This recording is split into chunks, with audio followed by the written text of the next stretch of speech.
آمنت بالله وملائكته وكتبه ورسله واليوم الآخر والقدر خيره وشره من الله والبعث بعد الموت لا إله إلا الله. Assalamu alaikum wa rahmatullahi wa barakatuh. May the peace, mercy, guidance and blessings of God Almighty be with you.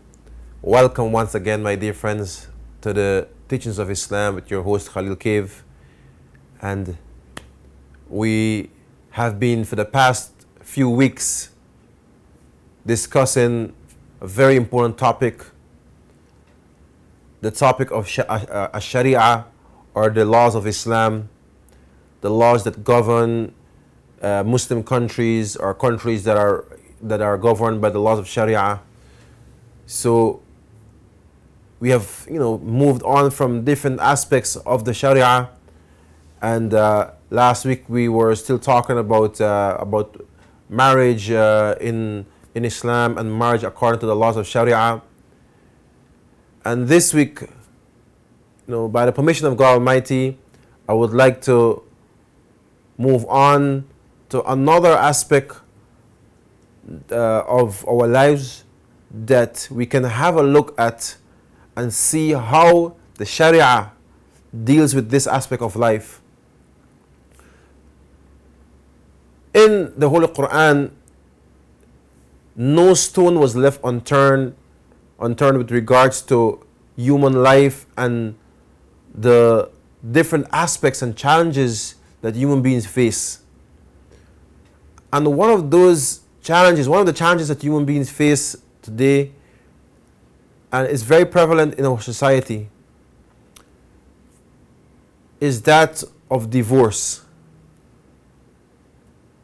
There are so many people that are going through struggles in their marriages, and those struggles eventually result in people considering a divorce, and eventually some people, instead of taking counseling, etc., they choose to part ways. So the laws of Sharia have certain stipulations also with regards to how Muslims deal with this aspect of divorce. So there are basic rules. There are very, very key rules with regards to marriage and divorce in Islam. For example, the Holy Quran says, أَمْسِكُوهُنَّ بِمَعْرُوفٍ أَوْ سَرِّحُوهُنَّ بِمَعْرُوفٍ, that it is either a man has his wife in his life and treat her with kindness, or if they cannot get along, if both of them are finding it very difficult to get along and to fulfill their marital duties and obligations to each other, then they should part ways in the kindest manner. Now, some people, they would rather hold on to a marriage that is causing pain and inconvenience to each other. So the Holy Quran makes it very clear that it is either people live in harmony and treat each other with kindness, with love, with respect, with dignity, and if these things cannot prevail, if these obligations to each other, if your life with another person, with this person, with your wife or the husband is, it's not working out, it's not being lived in the correct way, it is so difficult and challenging every single day. You get up in the morning, there are quarrels throughout the day, at night, every single day is like, a torment on each other. So the Holy Quran tells us that if they cannot come to any, reconciliation, they cannot come to any truce or any peace, then instead of punishing each other, instead of accumulating more and more bad deeds in your account by oppressing each other, then سَرِّحُوهُنَّ بِمَعْرُوفٍ, there is there is no reason why people should still remain together and they should part ways, but in the kindest manner. They should do so with kindness. They should do so in a very dignified manner. And in another verse of the Holy Quran, in chapter 4, Allah subhanahu wa ta'ala says that وَإِن يَتَفَرَّقَ يُغْنِ اللَّهُ كُلَّ مِنْ سَعَتِهِ, that if they part ways, that God Almighty will suffice for both of them. It's not like the world will end and each one of them without the other one, it will be like a disaster. No. If they could not have fulfilled their rights, their marital obligations to each other, then the honorable thing to do would be to part ways, but part ways in the most kind and dignified manner. Now, what are the stipulations in the laws of Sharia with regards to divorce? What are the things that would be needed in order for two persons to separate in a dignified manner, with kindness, with compassion, unto each other? So, first of all, divorce in Islam, the Prophet on whom be peace says that it is one of the ugliest things, or one of the most disliked things that God Almighty has made permissible or allowed in His laws, in the laws of Sharia. And even though it is permissible, even though it is given, some sort of a place in the laws of Sharia, divorce, yet it is still not, something that is liked by God Almighty. Yes, it is very much disliked by God Almighty. The Holy Prophet Muhammad, on whom be peace, he has mentioned that every single day Satan, the devil, he sends out his workers to create mischief and to cause human beings to commit sins, to whisper in their ears, words of thoughts of evil doing, things that would cause them to sin and accumulate bad deeds in their accounts. So the devil, shaitan, as we say in the Arabic language, or Satan, he keeps, every time one of his workers would go and do something evil and cause, for example, two brothers to fight, or a person to kill another person, or someone to lie, or someone to steal, every time he whispers to someone such evil thoughts, and he gets that person to do something that is wicked and evil, they come back to him. This devil, this worker, comes back to him and reports that I've done such and such and such. And he would say to his workers, to his evil workers, go back, you haven't done anything as yet. Don't come back to me until you have caused a man and his wife to separate. In other words, the most successful act that the devils can carry out is to see a man and his wife separate. So, in the laws of Islam, in the Sharia,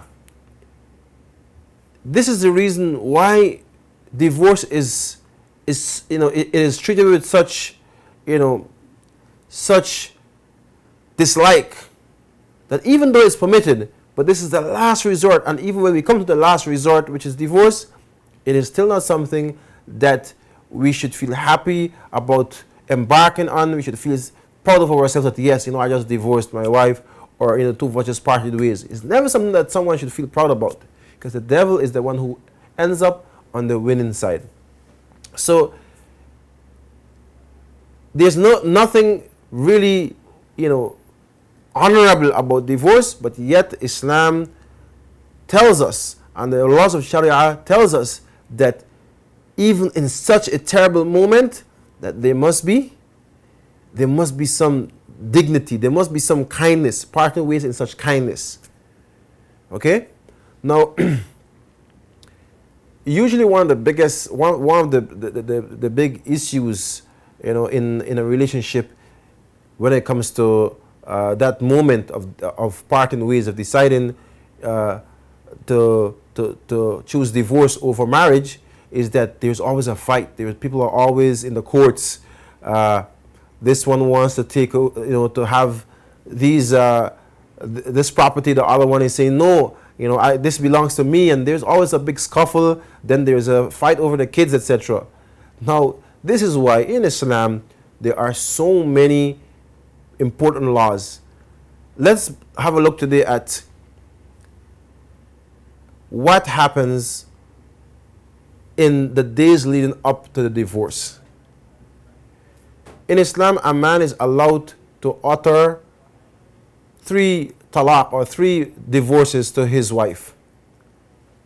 Now, it is not like you just sign off on a paper and that's it. She's divorced and she doesn't want to be with you anymore. You don't want to be with her. That's it. No, in the laws of Islam, the right to divorce is given to a man, not to abuse, not to misuse, not to take advantage of the woman. The right of divorce is given to a man. Why? Because in Islam, we consider divorce as something very, very, it's a very critical decision to make, and sometimes a woman could be very emotional. Obviously, women are very soft-hearted, they are very kind, they are very compassionate, they have such motherly instincts, etc.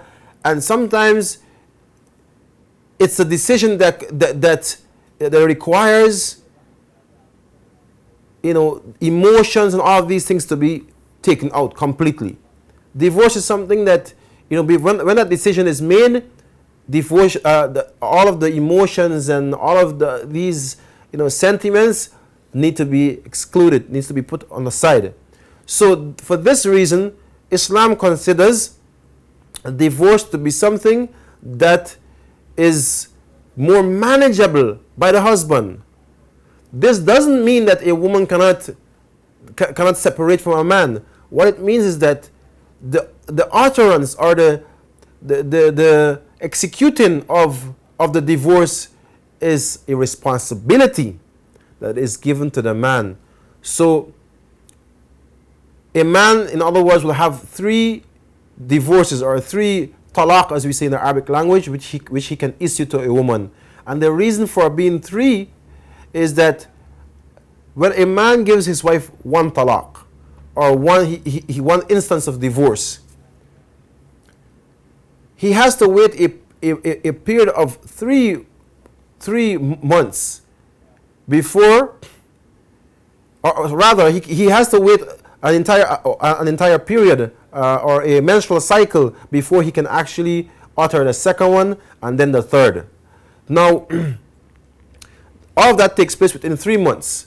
So between the first divorce and the second divorce, Islam gives a man enough time and a couple enough time to sit down and try to reconcile. And okay, I uttered one divorce. I issued 1 divorce to my wife.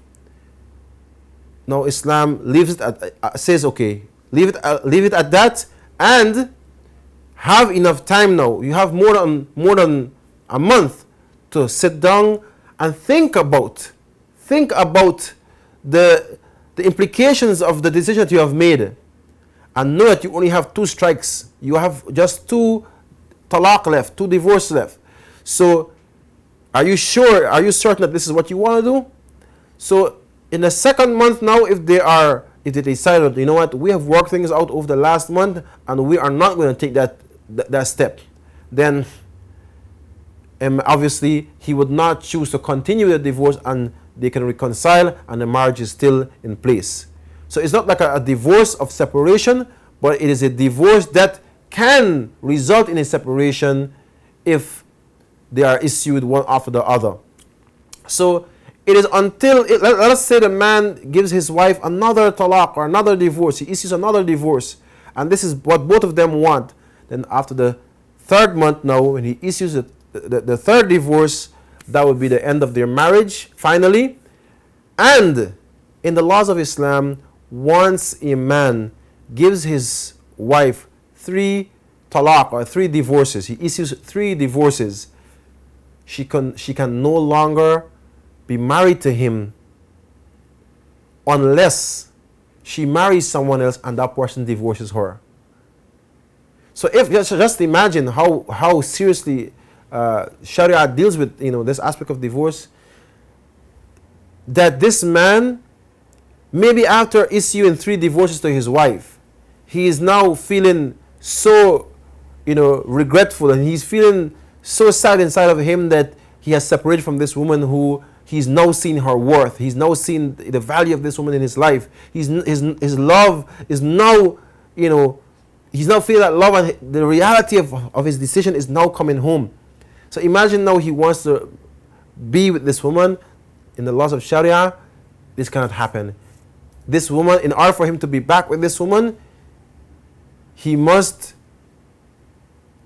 have been married to someone else and divorced. And after she was divorced from that person, then only he can propose to her and remarry her with a completely new arrangement.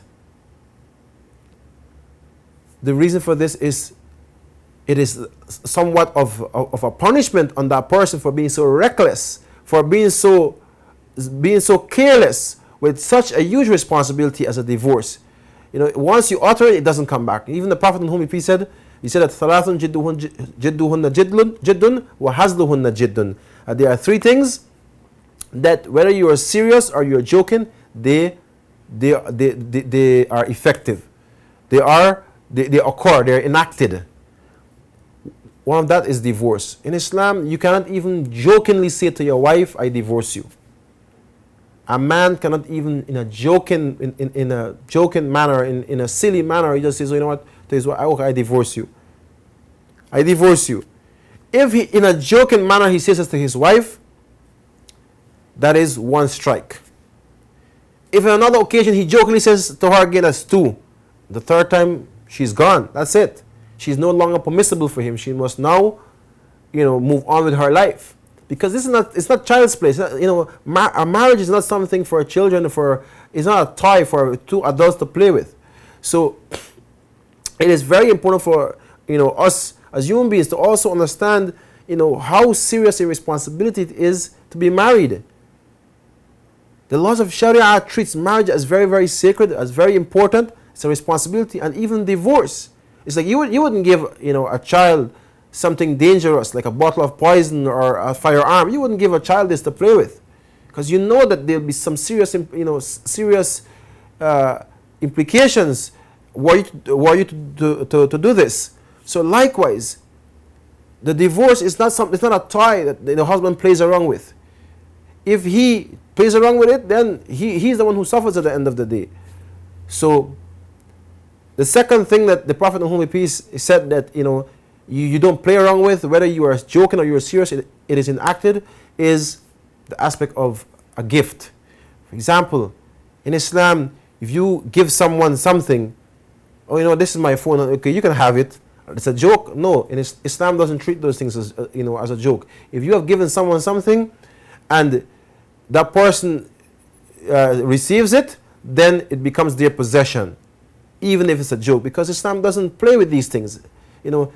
It's a serious way of life, one that helps us as human beings to rectify our own selves and not to mock at others, because a lot of times we are in a mocking way, or in a joking manner. We give someone something, okay, you can take it, but in our hearts we don't mean it, but that person is taking it very seriously. That person is thinking, okay, thank you so much, you've just given me a phone, I'm in need of a phone, thank you so much. Just to hear a few moments later, I was just joking. Of course, I can't give you this phone. But that person's heart is already attached to that gift that they thought they were given. So, because the emotions of the recipient is at stake, their feelings are there at stake. For that reason, Sharia tells us very clearly that even a gift, you cannot give someone a gift and joke about it. If you give someone something, be serious. Know that whether you are joking or you are serious, that gift, that it would belong to the person on the receiving end, and you will not be able to retrieve it unless that person says, okay, I forego my right, I give it back to you. Okay. And the other thing is that of itaq, or freeing of a slave. In the days of slavery way back, even in the time of the Prophet, whom be peace, it was very prevalent. People, used to have slaves and servants. And Islam came to show human beings that, listen, this must be something of the past. So in that time, if a person told his slave that, you are free, anta hurrun, as we say in Arabic, you are free, he cannot joke about it after and say, I was just joking. No, I don't mean that you can walk free. That was just a joke. No, in Islam, in the laws of Sharia, if a person had to tell his slave that slave can pack his bags and walk free. Because freedom was something that those people who were enslaved, they were looking forward to their freedom so much that there's nothing to joke about when it comes to freedom of a person. So Islam made it, possible that, that if a person, even in a joking manner, had to say to his slave, I free you, that slave would be freed. Because you can't play with people's emotions, you can't play with their feelings and their hearts, especially when those things matter so much to them, even though it doesn't matter much to you. So these are the three things, according to one narration, that they're very, very serious in Islam, and even if you are joking, they would be enacted. So saying this to say that divorce also is one of those three things, and as Muslims, we do not joke around with divorce. We do not play. This is not something that, it's not a toy. It's not something that we just take very lightly and take it for granted. Okay. On the other hand, in Islam, when a person divorces his wife, if the reason for both of them parting ways was something that was justifiable. For example, the husband saw his wife cheating or something like that, or she is not taking care of the kids, she abandons the kids and she just leaves, whatever. Now, in the laws of Sharia, there would be no punishment from God Almighty for doing this. It would not be considered an act of oppression. A man would have the justifiable grounds for divorcing his wife. However, if a man issues the divorce to his wife, on such grounds that are deemed oppressive, unfair, unjust, then on the day of judgment, he would stand before God Almighty as an oppressor. He will stand before God Almighty as an oppressor. In Islam, a man just can't, okay, I'm married to this woman and I just don't want her anymore. That's it. Time's up for her. She has become expired goods. No. In Islam, women have such great respect and value in our eyesight that they should never be treated this way.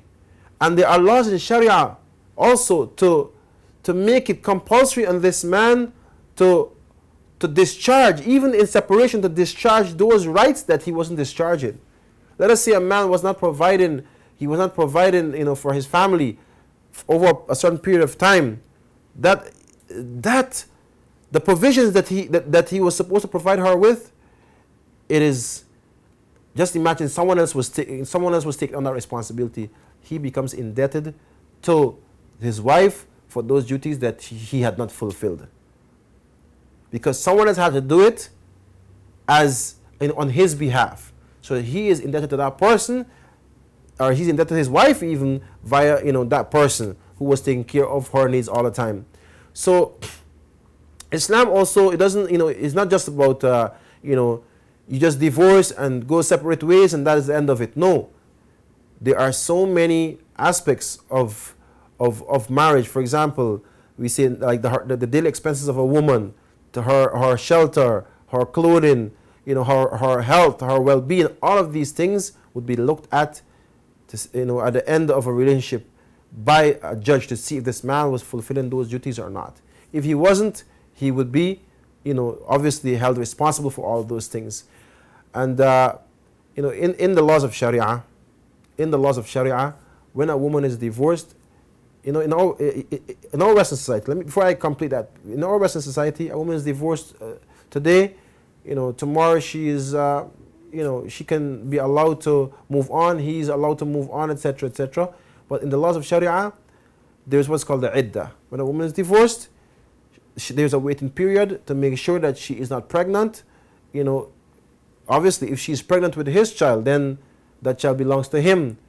The new husband cannot, she cannot get married to someone else right after, and then that child now, there's a mix-up whether the child belongs to this previous person or this new person, etc. So all of those things, you know, I hope next week, God willing, we can get to discuss these things in more detail.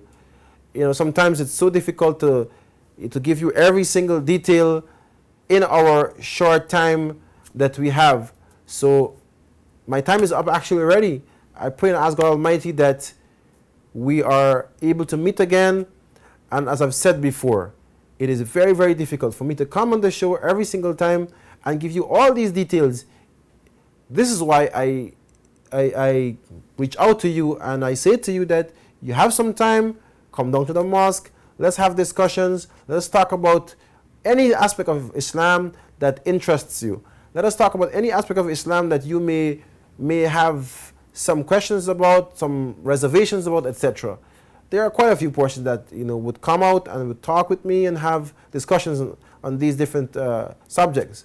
So you have the opportunity to be one of those persons also. And let's sit down and talk. You know, we can talk over coffee, we can have tea, we can have some juice, we can just sit and discuss anything that interests you about Islam. I pray and ask God Almighty that He gives us the strength, the health, and He protects us until we meet again. May the peace, mercy, guidance, and blessings of God Almighty be with you. Assalamu alaikum wa rahmatullahi wa barakatuh.